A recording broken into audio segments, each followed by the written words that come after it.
नेता प्रतिपक्ष पूर्व मुख्यमंत्री हर बात में जो है कुछ न कुछ ढूंढने की कोशिश करते हैं।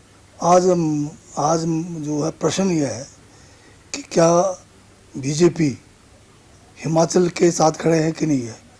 अगर ये हिमाचल के साथ खड़े नहीं है तो स्पष्ट शब्दों में कि इधर उधर की बातें क्यों करते हैं। जो इन्होंने जो किश्ती डुबाई है वो जो है पूर्व मुख्यमंत्री और जो नेता विपक्ष हैं आज उन्होंने डुबाई है।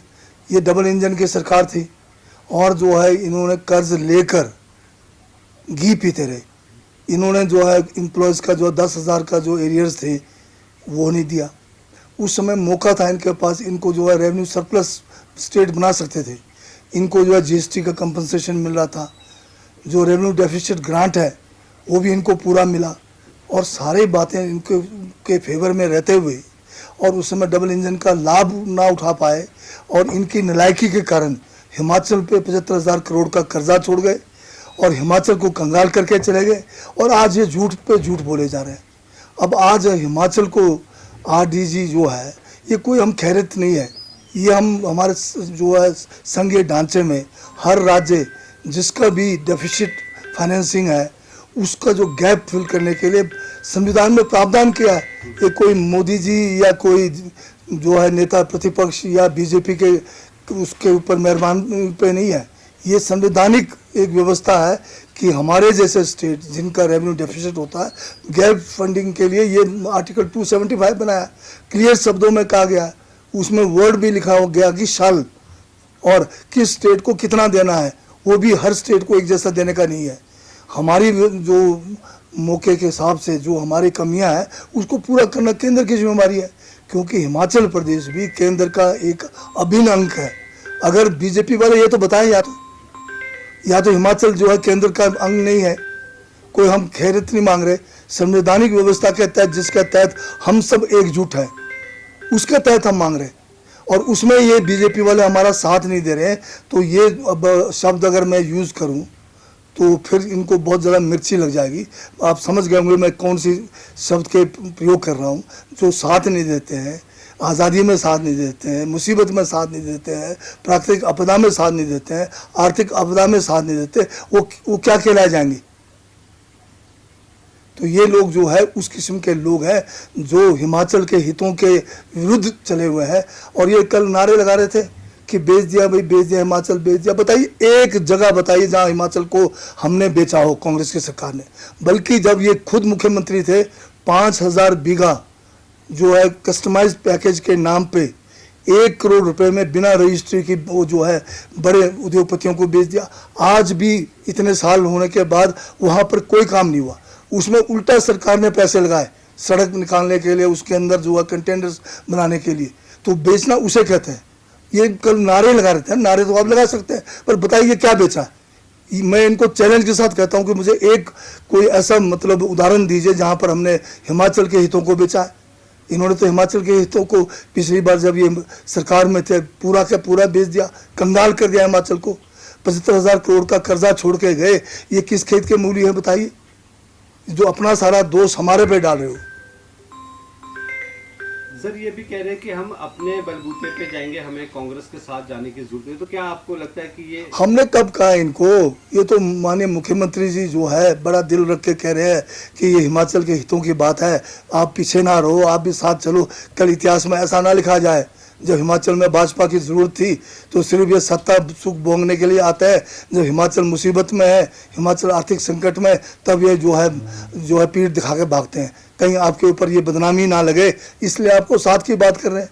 अगर आप जो है वहाँ पर जाके कुछ बात करते हैं, यहाँ पर आके कुछ बात करते हैं। और इसमें सबसे बड़ी बात यह है कि ये जो एक हमारा फेडरल सिस्टम है, जो हमारा जो एक संघीय ढांचा है, इसके ऊपर बहुत बड़ा खतरा मंडरा रहा है। इस किस्म की नीतियाँ अगर आएगी तो ये देश एक नहीं रह पाएगा। सबसे बड़ी चिंता उसकी हमें करने की ज़रूरत है। ये जो छोटे मोटे एलिगेशन बीजेपी वाले लगाते हैं ये तो वैसे ही मतलब इनकी आदत बन चुकी है। पर देश के बारे में, संघ के बारे में, हिंदुस्तान की एकता और अखंडता के बारे में बात करें। ये कोई हमारे लिए कोई अलग से हिमाचल के लिए नहीं है। ये संविधान निर्माताओं ने इस देश को एक रखने के लिए, इसमें जो है राष्ट्र जो बना है हमारा, अलग अलग राज्य जो बने हैं, इनमें जो है हमारे अपने भाषा को लेकर, संस्कृति को लेकर जो पंडित जवाहरलाल नेहरू जी, सरदार वल्लभ भाई पटेल ने जो है हमें एक सबको मौका दिया कि चाहे वो जो साउथ के लोग हैं, चाहे नॉर्थ के लोग हैं, चाहे ईस्ट के लोग हैं, सबको अपने अपने राज्य बनाने का और उस राज्यों को भी वायबल बनाने के लिए, व्यवहारिक हो, आर्थिक रूप से व्यवहारिक हो, इसलिए आर्टिकल 275 में ये प्रावधान किया है। अगर केंद्र के करों को बंटवारे के बाद भी अगर उसमें कोई कमी रह जाती है तो उन स्टेट्स को जो है केंद्र सरकार जो है ग्रांट इन एड देगी, वही आरडीजी है। सर, सदन के भीतर भी ये मांग उठी है कि रिसोर्स मोबिलाइजेशन के ऊपर फोकस गवर्नमेंट को करना चाहिए, अपने खर्चे कम करने चाहिए, नए संसाधन जुटाने चाहिए, चाहे वो टेक्सटाइल इंडस्ट्री हो, टूरिज्म हो या फिर माइनिंग पॉलिसी हो। चलो, आपने आज मौका दिया है, पिछले कल की बात है, मैं देख रहा था अखबारों में छाया हुआ था कि इनकी फौज लगा दी, क्या कहते चेयरमैनों की फौज लगा दी, फलाने इनकी फौज लगा दी एडीजी की।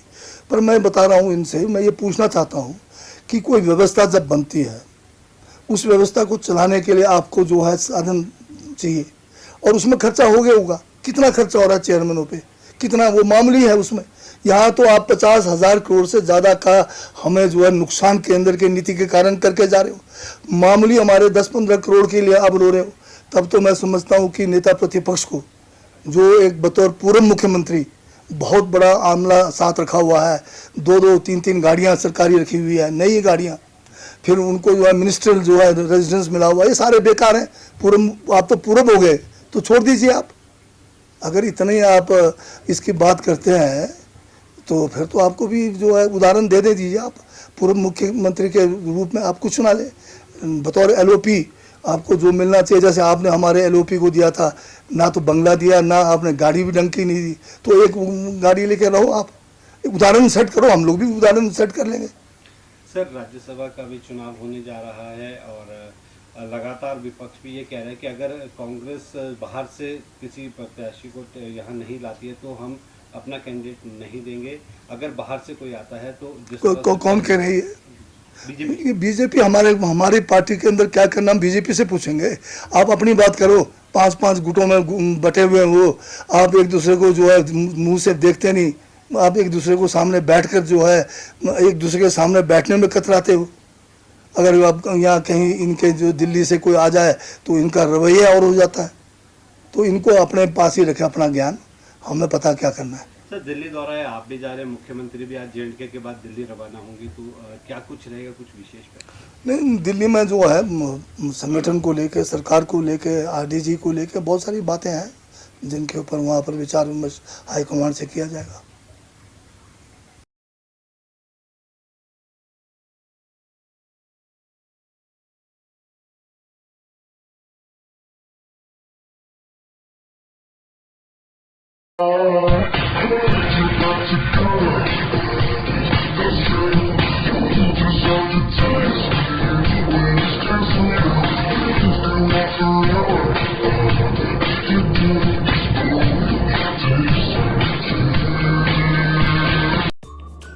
Namaskar, I'm Alka Bharadwaj, Principal Gurukul International School, Kunihar. At Gurukul, we offer NEP-oriented modern education for the holistic development of your child. Admissions open now. Give your child the better foundation they deserve.